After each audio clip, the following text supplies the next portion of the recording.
دیکھیں، ایک تو کیٹاگوریکل عقیدہ جو قرآن سے ہمیں ملتا ہے وہ یہ ہے کہ اس دنیا کی زندگی میں کسی شخص کا بیداری کے عالم میں سر کی آنکھوں سے اللہ کو دیکھنا یہ ناممکن ہے۔ اس حوالے سے کئی ایک دلائل ہیں، اس میں ٹاپ آف دا لسٹ دلیل وہ ہے جو سورۃ الاعراف میں ایک اولو العزم پیغمبر سیدنا موسیٰ علی نبینا وعلیہ الصلوۃ والسلام کے بارے میں آتا ہے، آیت نمبر 143 میں، کہ جب وہ کوہ طور پر اللہ تعالی سے ملاقات کے لیے پہنچے تو اب ظاہر ہے کہ بار بار ملاقات کے بعد ان کے دل میں یہ شوق پیدا ہوا کہ میں اپنے رب کا دیدار بھی کروں، تو انہوں نے موقع غنیمت جانتے ہوئے اپنی ریکویسٹ پٹ کر دی کہ اے اللہ میں تجھے دیکھنا چاہتا ہوں۔ تو اللہ تعالیٰ نے بالکل اسٹریٹ فارورڈ جواب دیا، قال لن ترانی، اللہ نے فرمایا تو مجھے نہیں دے سکتا، ولکن انظر الی الجبل، لیکن تم پہاڑ کی طرف دیکھو جس پہ ہم اپنی تجلی نازل کریں گے، اگر یہ پہاڑ قائم رہ گیا، ہماری تجلی کو برداشت کر گیا،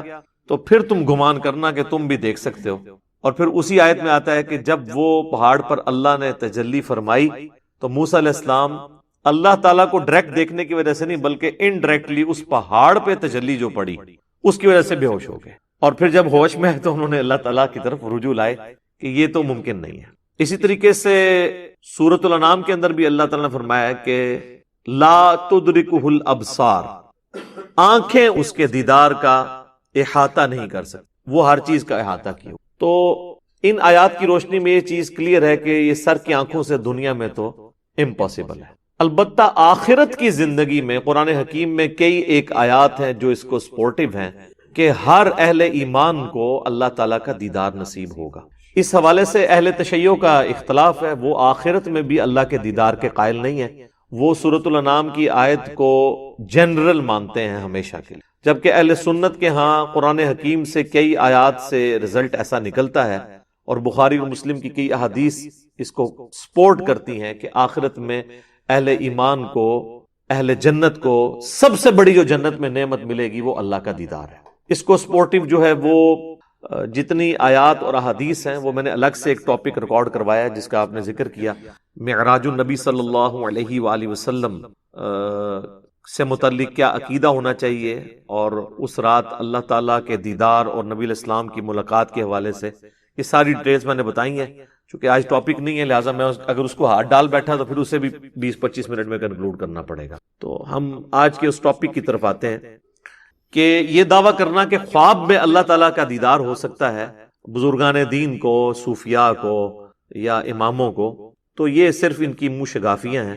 اس کائنات میں ایک ہی ہستی ہے جسے خواب میں دل کی آنکھوں سے اللہ کا دیدار نصیب ہوا، اور وہ ہیں ہمارے محبوب سید الاولین والآخرین، شفیع المذنبین، رحمت للعالمین، سیدنا و مولانا امام اعظم محمد رسول اللہ صلی اللہ علیہ وآلہ وسلم، اور وہ بھی خواب میں انہیں دیدار ہوا۔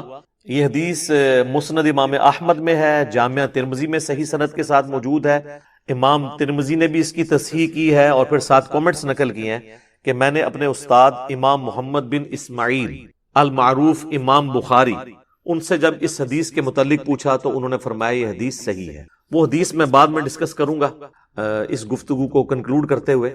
یہ جو بزرگان دین کے بارے میں، صوفیاء کے بارے میں یہ لوگ دعوے کر رہے ہیں، یہ ساری ان کی منہ شگافی ہیں۔ انہی سے پوچھیں کہ کیا صحابہ اکرام علیہم رضوان میں کوئی ایک بھی کامل الایمان شخص ایسا نہیں تھا کہ جو اللہ تعالیٰ کو دیکھ سکتا؟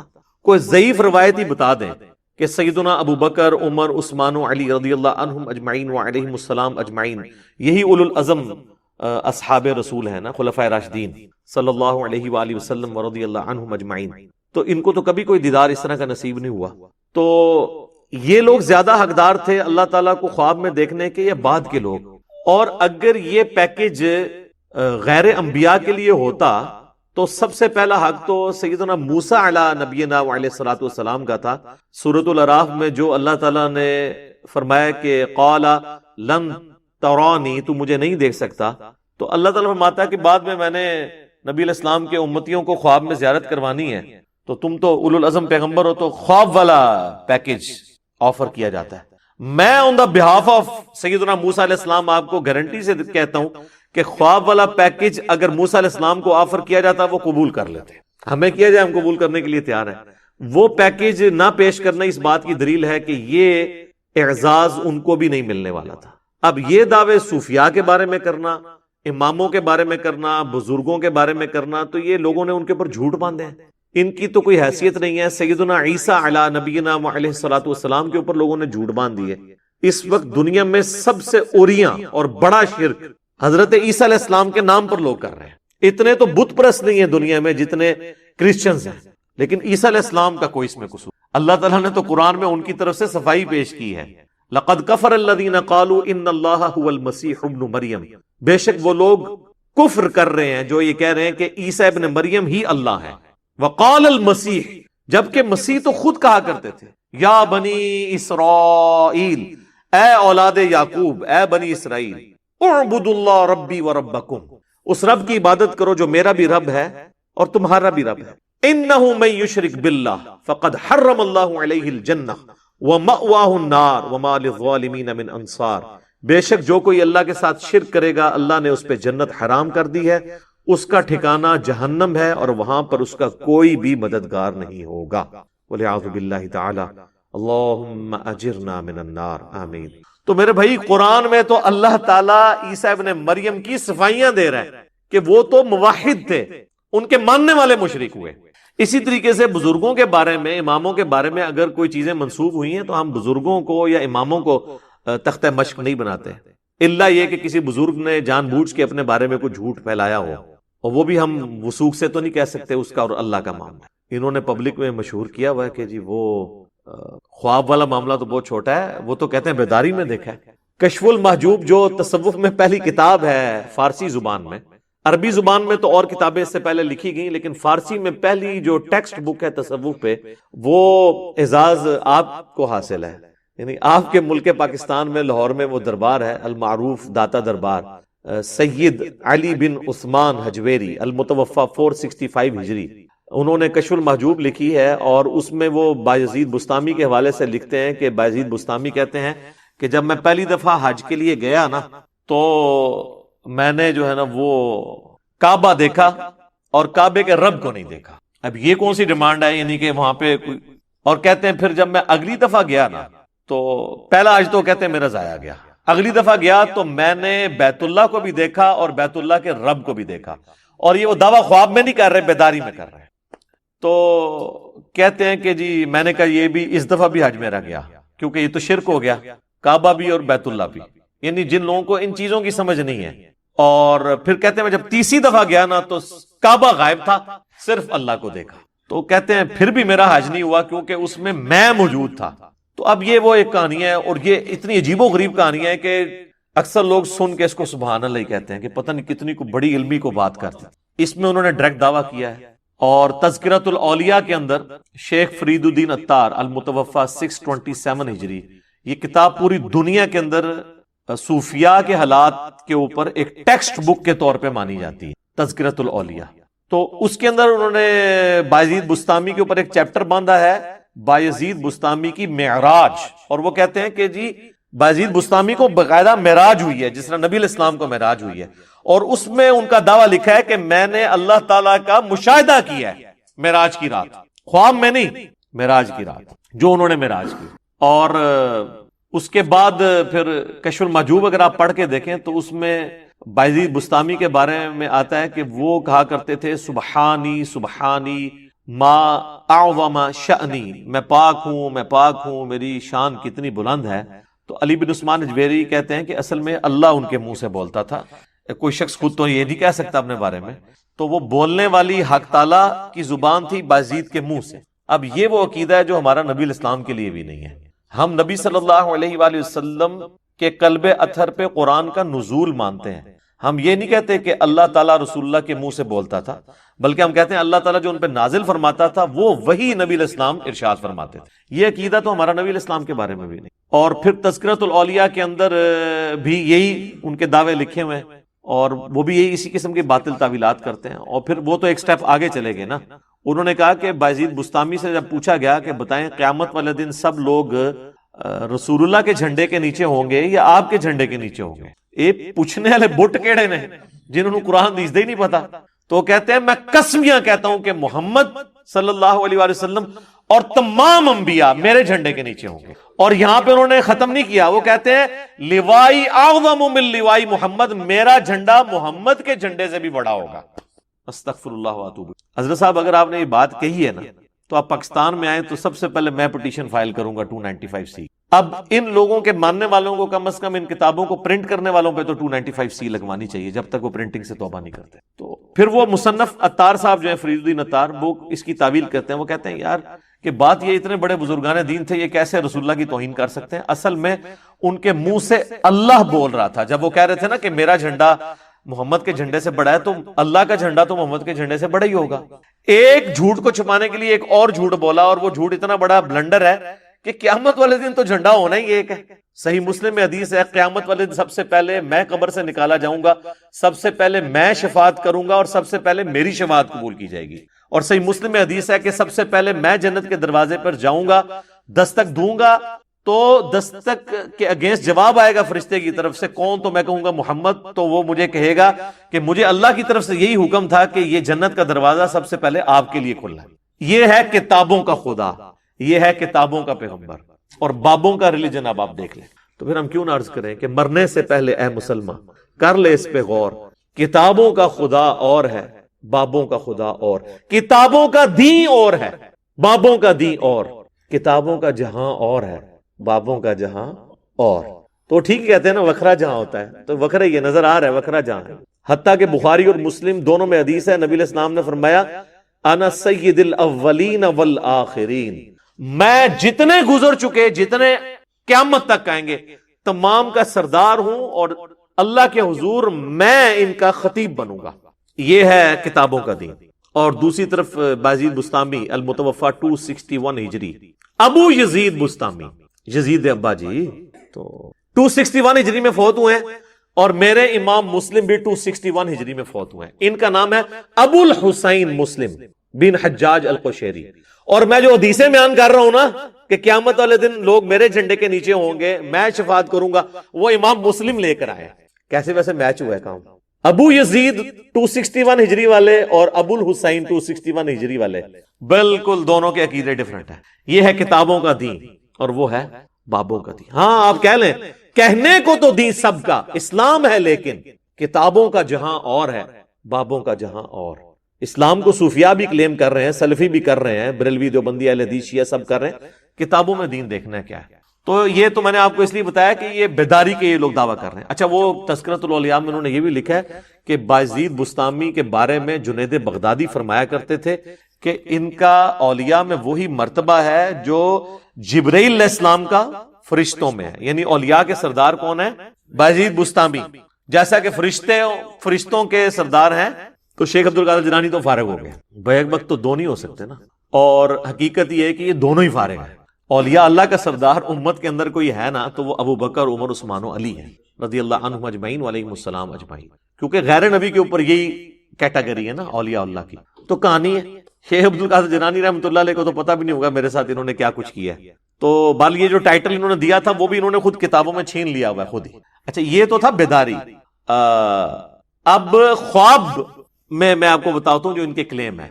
آپ ذرا امام حنیفہ کے تعارف کے اوپر کتابیں پڑھیں نا حنفیوں کی, تو وہ کہتے ہیں 100 دفعہ اللہ کی زیارت. فضائل اعمال شیخ زکریا کاندلوی صاحب کی, اس میں آپ فضائل قرآن والا چیپٹر نکال لیں نا فضائل اعمال کا, اس میں وہ لکھتے ہیں کہ ایک رات امام احمد بن حنبل کو اللہ تعالیٰ کی خواب میں زیارت ہوئی. تو احمد بن حنبل نے سوال کیا کہ اللہ میں تیرا قرب حاصل کرنا چاہتا ہوں, سب سے آسان ذریعہ کیا ہے؟ تو اللہ تعالیٰ نے فرمایا کہ قرآن. سر, یہ قرآن اگر اللہ فرما رہا ہے کہ قرآن میرے تک پہنچنے کا ذریعہ ہے تو اس کے بعد تو کوئی گنجائش نہیں رہتی. وہ کہتے ہیں کہ احمد بن حنبل نے آگے سے پوچھا کہ یا اللہ سمجھ کے یا بغیر سمجھ کے؟ یار قرآن اللہ نے اس لیے نازل کیا تھا کہ لوگ آگے سے یہ سوال کریں گے کہ سمجھ کے کہ بغیر سمجھ کے. یہ مردے بخشوانے کا ذریعہ تھا. اور وہ احمد بن حنبل جسے عربی بھی آتی ہے اسے یہ کہنے کی ضرورت ہے یہ چور نے اپنی لنگوٹی چھوڑی ہے. یہ سمجھے کہ احمد بن حنبل جو ہے نا کوئی جنوبی پنجاب سے تھے یا کے پی سے تھے کہ جن کو پشتو آتی تھی اور عربی آتی نہیں تھی.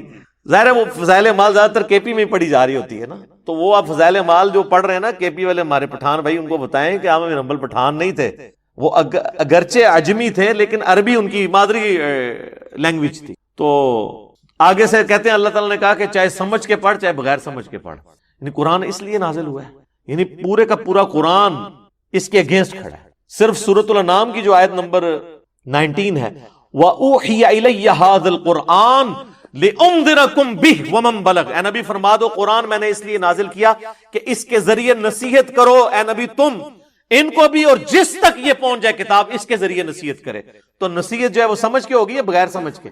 فَذَكِّرْ بِالْقُرْآنِ مَن يَخَافُ وَعِيدٍ. اے نبی قرآن کے ذریعے لوگوں کو نصیحت کریں جو اللہ کی دھمکی سے ڈرتے ہیں. تو قرآن تو سراپا ہدایت ہے، یہ سمجھ کے یا بغیر سمجھ کے.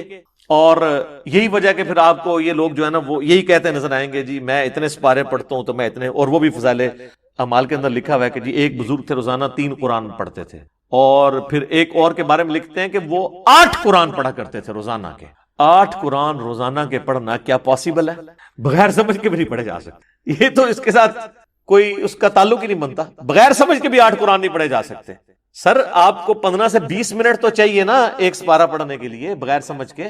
تو آپ ذرا کیلکولیشن کر لیں کہ 8 قرآن کیسے پڑھے جا سکتے ہیں. 24 گھنٹے میں سونا بھی ہے، کھانا پینا بھی ہے، ٹائلٹ بھی ہے، سب کچھ چیزیں جڑی ہوئی ہیں. صحابہ نہیں پڑھ سکتے تھے. صحیح مسلم میں حدیث ہے، بخاری میں بھی اس کا کچھ حصہ موجود ہے کہ نبی علیہ السلام فرمایا تم میں سے کسی کی استطاعت ہے کہ رات میں 1/3 قرآن پڑھ لے. صحابہ نے کہا یا رسول اللہ ہم میں کون ایسی استطاعت رکھ سکتا؟ تو آپ نے فرمایا کہ سورہ اخلاص 1/3 قرآن کے برابر ہے. تو صحابہ نے تو نہیں کہا کہ بھئی ہمارے جو گھوڑے کے سم سے جو خاک اڑے گی وہ کسی ہمارے گھوڑے کی نتنوں میں بیٹھے تو کوئی بزرگ اس کو نہیں پہنچ سکتا، تو جب بزرگ 8 قرآن پڑھیں گے تو ہم کیوں نہیں پڑھ سکتے یا رسول اللہ؟ کہا نہیں ہے نا، جو مرضی بیان کرو. جو میں کہتا ہوں صحیح مسلم میں وہ حدیث ہے کہ بنو سلمہ جو ہے مسجد نبی کے قریب شفٹ ہونے لگے. نبی علیہ السلام نے ان کا جھمگٹا دیکھا. آپ نے فرمایا کیا ارادہ ہے؟ کہ یا رسول اللہ اتنی دور سے آتے ہیں اپنے گاؤں سے تو جماعت رہ جاتی ہے، چاہتے ہیں آپ کے پاس شفٹ ہو جائیں. اتنی دور سے مشقت کر کے پیدل چل کے آنا پڑتا ہے. تو آپ نے فرمایا کہ جتنے قدم چل کے آتے ہو نا اتنی نیکیاں تمہارے نامہ اعمال میں لکھی جاتی ہیں. تو انہوں نے پھر دوبارہ شفٹ ہو گئے وہ، اور انہوں نے ارادہ ترک کر دیا. تو میں کہتا ہوں یار یہ تو کہتے ہیں بزرگ جو ہے وہ ایک نماز مکے پڑھتے ہیں، دوسری مدینے پڑھتے ہیں، روحانی طور پہ تیسری بیت المقدس. صحابہ کو تو اپنے گھر مدینے کے گاؤں سے شہر میں شفٹ کرنے پڑ رہے ہیں. نبی علیہ السلام کو تو بقول ان کے کہنا چاہیے تھا کہ بھئی آنے میں تکلیف ہوتی ہے تو اڑ کے آ جایا کرو. تمہارے گھوڑے کے نتنے میں بیٹھنے والی خاک سے بھی گئے گزرے جو بزرگان دین ہوں گے وہ تو اڑا کریں گے، تو تم نہیں اڑ سکتے. سر یہ کتابوں کا دین، کتابوں کا دین بابوں کے دین سے بالکل مختلف ہے. جب تک یہ بابے نہیں نہ اکھڑتے اس وقت کتابیں نہیں ان کے اندر داخل ہوں گی. اب تو اللہ کا شکر ہے اکھڑ گئے ہیں، اب تو کبھی کوئی یاد کرواتا ہے تو یاد آتا ہے. تو ادروائز تو اللہ کا شکر ہے کہ یہ سارا کا سارا معاملہ کلیئر ہو گیا.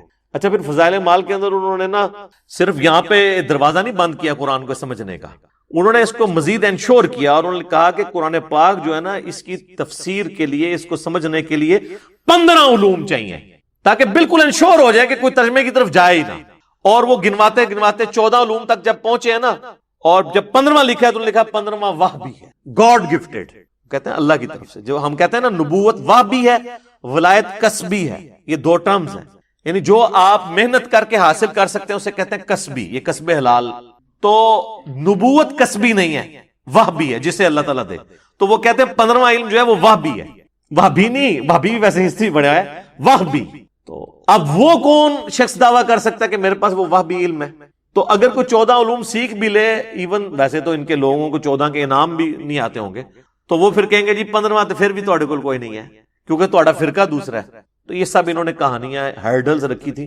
قرآن کے دشمن ہیں، ایسے دشمن ہے کہ کوئی بےچارہ اگر قرآن لے کے بیٹھے نا ترجمے سے پڑھنے کے لیے تو پہلی اس پہ قدغن یہ لگائیں گے جی بغیر وضو کے آپ قرآن کو ہاتھ نہیں لگا سکتے. اب تو خیر ٹچ سکرین موبائل نے مسئلہ حل کر دیا ہے، وہ تو یہ بھی مانتے ہیں کہ اس کو آپ ہاتھ لگا. وضو کر کے کوئی بیٹھ جائے گا تو کہیں گے آپ نے ڈائریکٹ نہیں پڑھنا، کسی عالم سے جا کے پڑھنا. عالم کے پاس جائیں گے تو وہ آگے تفسیروں کے چکر میں ڈال دے گا. وہ کہا جی اس کا تو ترجمہ ہے نا، یہ ترجمے میں سے ڈائریکٹ نہیں مطلب نکلنا، آپ نے جو انڈائریکٹ مطلب بھی نہیں نکلتا وہ آپ نے نکالنا ہے. جو اچھل اچھل کے ڈائریکٹ نکل رہا ہوگا نا وہ نہیں آپ نے نکالنا. مطلب ایاک نعبد و ایاک نستعین سے اچھل اچھل کے کیا نکل رہا ہے کہ اللہ کو پکارنا ہے، یہ نہیں آپ نے مطلب سمجھنا. آپ نے بابوں کے پکارنے کو بھی اللہ کا پکارنا سمجھ. تو اس طریقے سے یعنی یہ پھر ڈسیو کرنے کی کوشش کرتے ہیں. اور پھر یہ ان کے پاس ہتھیار ہے جی وہ 15واں علم وحبی ہے. اور جناب سنبھال لو وہ 15واں علم کس نے حاصل کیا اور کس نے بتایا. اچھا یہ تو میں نے آپ کو بتایا کہ یہ خواب اور بیداری کے بارے میں. ایک اور بڑا انٹرسٹنگ واقعہ ہے فضائل حج شریف میں لکھا ہوا ہے. فضائل حج بھی فضائل اعمال کا ایک چیپٹر ہے لیکن الگ سے چھپتا ہے. بیسیکلی یہ پورا ایک نصاب تھا، اس کا نام تھا تبلیغی نصاب. تبلیغی نصاب کے اندر نا چیپٹرز تھے.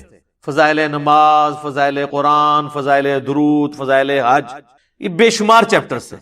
انہوں نے پھر چھانٹی کر کے نا کچھ چیپٹرز کٹھے کر کے فضائل اعمال کے نام سے چھاپ دیے. ایک چیپٹر اسی میں سے کاٹ کے الگ کر کے فضائل درود بنا دیا، ایک چیپٹر فضائل حج بنا دیا.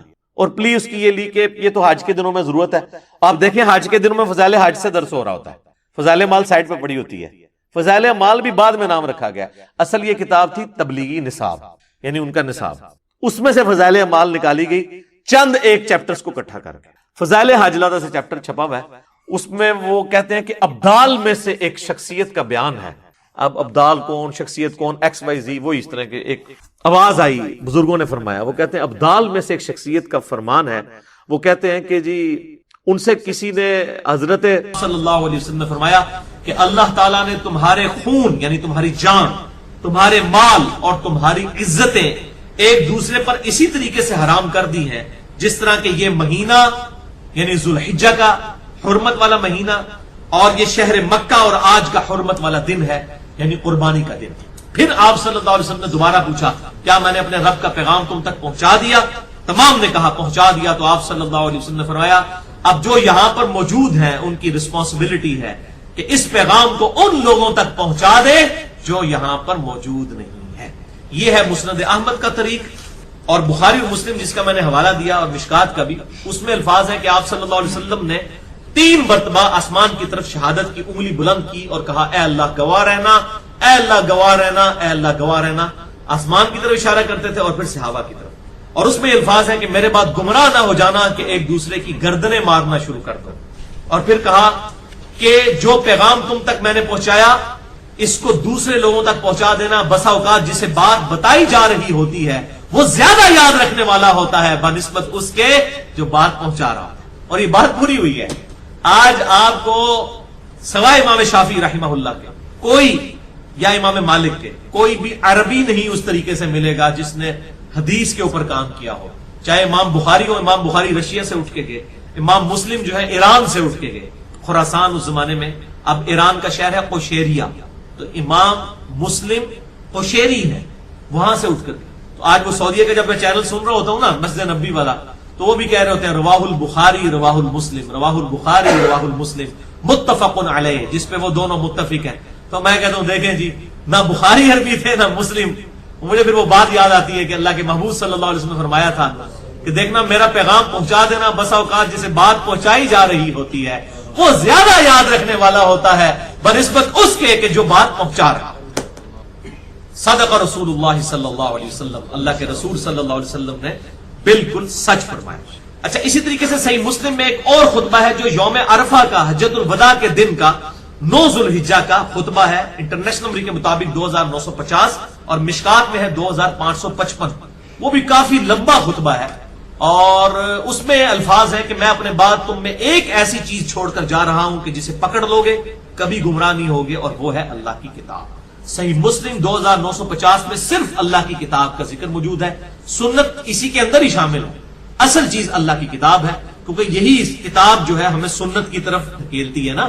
من یطع الرسول فقد اطاع اللہ، سورۃ النساء آیت نمبر 80 نمبر آیت. جس نے رسول اللہ کی اطاعت کی اس نے گویا کہ اللہ کی اطاعت کی. اچھا اسی طریقے سے ایک خطبہ المستدرک الحاکم میں بھی 318 نمبر حدیث ہے. اس میں آپ صلی اللہ علیہ وسلم میں تم میں 2 چیزیں چھوڑ کر جا رہا ہوں. مشکات میں بھی موجود ہے 186 نمبر، قرآن اور سنت. اور سنت وہ ہوگی جو صحیح الاسناد احادیث سے ڈرائیوڈ ہو یا اجماع اور تواتر کے ساتھ، عملی تواتر کے ساتھ نسل در نسل اجماعی سنت جو ٹرانسفر ہوئی ہے وہ بھی الحمدللہ اس میں داخل ہے. المستدرک الحاکم کا ترجمہ جو ہے وہ بریلوی مکتبہ فکر نے شائع کر دیا ہے. انٹرنیشنل نمبر کے مطابق امام زاہبی کی تحقیم کے ساتھ بھی، امام حاکم کی تحقیم کے ساتھ بھی 8803 احادیث پر مشتمل المستدرک للحاکم علی صحیحین، بخاری اور مسلم کی چھوٹی ہوئی احادیث کا بیان امام حاکم نیشاپوری المتوفی 405 ہجری جو امام بیہقی کے استاد ہیں اور امام طبرانی کے شاگرد،